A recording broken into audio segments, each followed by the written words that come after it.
Update nga tayo sa Gilas Pilipinas at sa kanilang naging laban kontra nga sa New Zealand. Grabe ang ipinakitang puso, determinasyon at lakas ng ating Gilas Pilipinas. Umabot pa sa second overtime kahit nga nanlamig si Justin Brownlee. Yung mga local player naman natin ang kumana sa pangunguna nila Kevin Kembao, Carl Tamayo at si Juan Gomez Diliano. Grabe talaga ang pusong ipinakita nila at nagpapatunay lang yan na kayang-kaya ng ating mga local players na makipagsabayan, lalong-lalo na dito sa New Zealand. Hindi man tayo pinalad pero ipinakita naman ng Gilas Pilipinas na malakas ang ating lineup at ang ating mga kababayan tuwang-tuwa talaga sa Spark Arena dahil lumaban naman ang ating Gilas Pilipinas. At dahil nga natalo ang ating Gilas Pilipinas sa second overtime, ang ating kalaban na New Zealand ay aabante na sa second round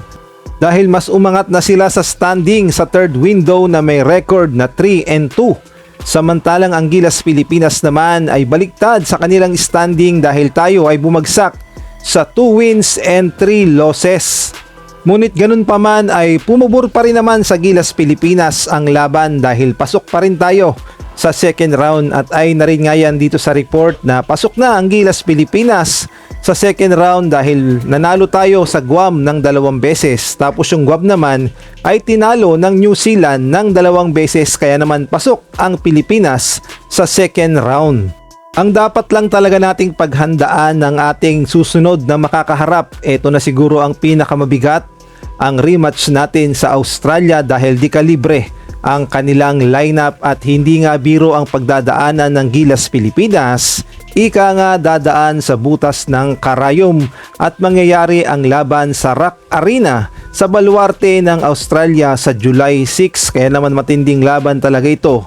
Ngunit positibo pa rin ang pananaw sa Gilas Pilipinas dahil nga sa ganda ng kanilang ipinakitang performance kontra New Zealand ay magagamit nila ito at sa laban naman ng Australia at paniguradong lalaban ng ating Gilas Pilipinas at malay natin magkaroon ng tsansa na manalo sa Australia at mas maganda yon dahil sa pagpasok natin sa second round, mas maganda ang ating record.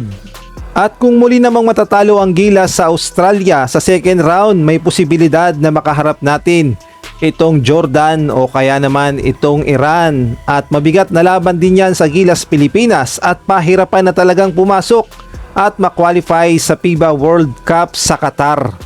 Ang hiling naman ng Gilas fans, sana naman wag nang maging off night itong si Justin Brownlee dahil kapag nakakaharap natin ang New Zealand, lagi na lamang siyang off night at lagi siyang nache-check ng kalaban. Kaya naman sana daw sa laban kontra Australia, ibigay naman lahat ni Justin Brownlee ang kanyang makakaya at tulungan ng Gilas Pilipinas na manalo dahil masama na nga ang tingin sa kanya ni Boss Al Francis Chua. At kung nagustuhan mo ang video na to, paki-like naman, paki-subscribe, pakipindot na rin ang notification bell para updated ka sa susunod kong i-upload.